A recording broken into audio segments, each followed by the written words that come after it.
The content warnings for this episode include discussion of cannibalism. Viewers' discretion is advised.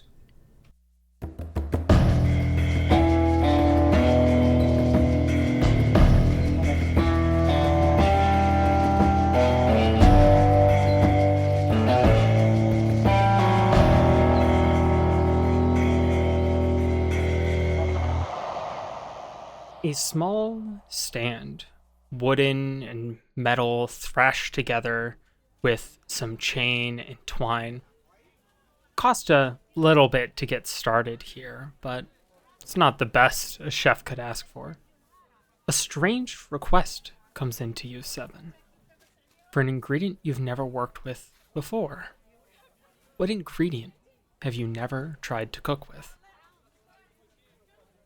Let's say fungi, mushrooms. Is there anything special about these mushrooms? Perhaps it's the flesh of one of the sentient mushroom creatures that lives in the Wildsea. Oh, Jesus. Oh, geez. Wow. Crazy, Paul. Okay. Seven, this individual in front of you, a sort of thin, rat-like individual, maybe about 4'9", buck teeth, very much skin pulled back around the face, tight around the jawbones and the chin, asks for the living flesh of a cow. What does your stand specialize in? I'm going to say a bit of a mix and mash, so almost like stir fry. Stir-fried cow. Now, you do know a place where you could get this ingredient. You've heard of it, and you've spent some time at the edges of legal food acquisition, knowing that, well, there's lots of takers, and those takers will pay handsomely, and this individual offers to pay handsomely. Cow flesh. Does it need to be recently killed, or are you specifically just, will anything do? Would a carcass hit by a ship already that's floating around there do? You know, I've heard the texture is really interesting, but I don't think recency will matter too much. If I return tomorrow, do you think you'd be able to provide? I think only in the case that I was able to find an already existing corpse. I'll be back tomorrow to check. So be it. And the individual walks away, never even getting a name. When your shift comes to a close, when the daylight has gone far enough away that people aren't really out and about picking up stir fry anymore, how do you start? I ask around. I have some contacts and various stalls I've come into an understanding with. A nearby stall that focuses a lot on stuffed sandwiches, like they hollow out a baguette and then shoot stuff in to fill up the baguette, like a fully encased hot dog sort of situation. You know that they would have it. The stuffed sandwich savant, it is called. That's one of your contacts where Brody, a really messed up individual with crazed eyes that are darting around constantly and hair seemingly always on hackles, is there for you to have a little bit of a conversation with. Hello, Brody. It's a nice day, I suppose. The day's just about over. I never know how to start these conversations. You're... You need a hookup, do you? Yes, but I want to be very, very specific with my order here. I'm looking only for scrap gal meat. It cannot be killed just because I asked for it. I'll come back with my cleaver and I'll make you regret it if you trick me on this. 'Cause I'm against waste, but it's a waste to kill one just for this. You're one tricky bugger. I mean, I could make that happen, but I have to see if anyone has anything waiting around.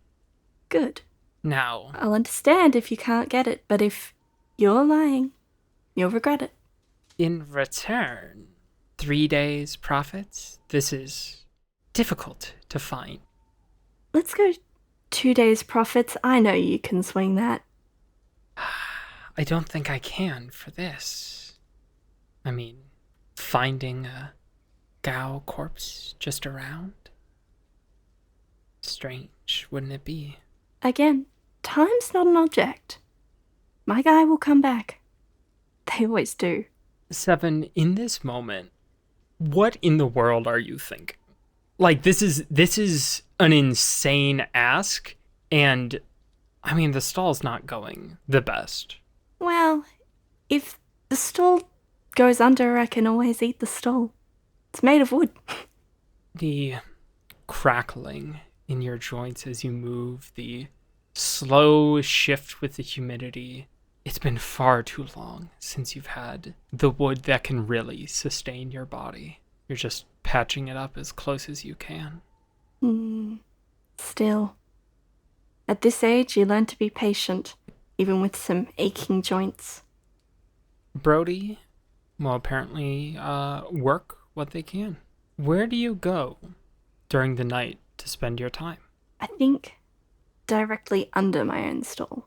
I'd sort of have to lift it up, though, because I'm bigger than it.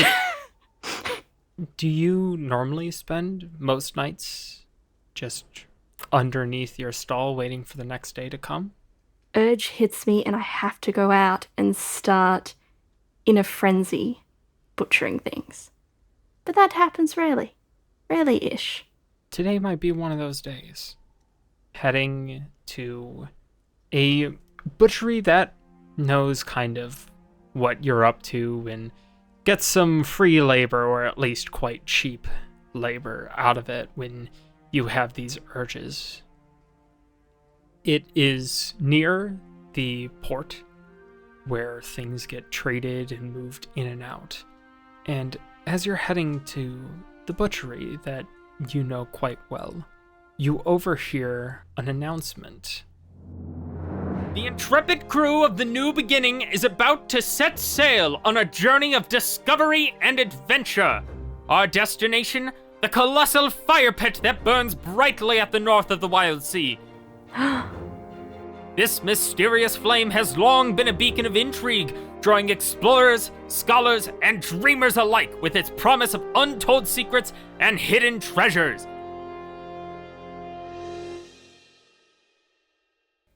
Something in that, I think, would call out to you. What pulls you from what you just heard? The flames. As you're walking to the butcher, sort of this urge to just get something done, this need to do more than just rest and bide your time and wait. As your joints creak and you realize that you need the good stuff soon, eventually. While waiting near a trading port has its upsides, and you have found some over the years, you hear about this fire. Do you come forward to join the crew? I do. Darren Rude is a bulky man, barrel-chested, 6 foot even, broad shoulders, but quite a gut to him. A thick handlebar mustache of blonde glory with a near bald head to pair with it. As you step forward, please describe 7 emerging from the crowd. I tower over him, despite the fact that I look rickety and shrunken for my kind. A bit on the spindly side, a bit weather-eaten, creaking audibly with each movement. I peer down with my shipwreck face. Are you an intrepid adventurer looking to join? I am an adventurer. Quite an experienced one from what I see. He extends a hand to shake. I take it gingerly, a bit afraid to crush it. He shakes your hand a little firmly. There's a little bit of like a crackle from your hand. And he says, "Welcome aboard." That was the easiest job interview I've ever had.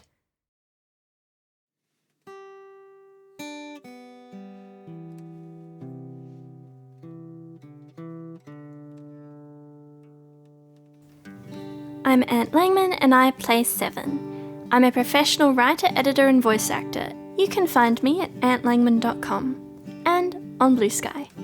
Hi, I'm BeaZ. I play Lottie. You can find me on Instagram, TikTok, and Discord at BeWritingBooks. Hey, I'm Joel or Corundm. You can find me as Corundm, Corundm, on YouTube or Twitch. Hi, I'm Sariah Cali playing Caspia, and you can find me at sariahcali.com.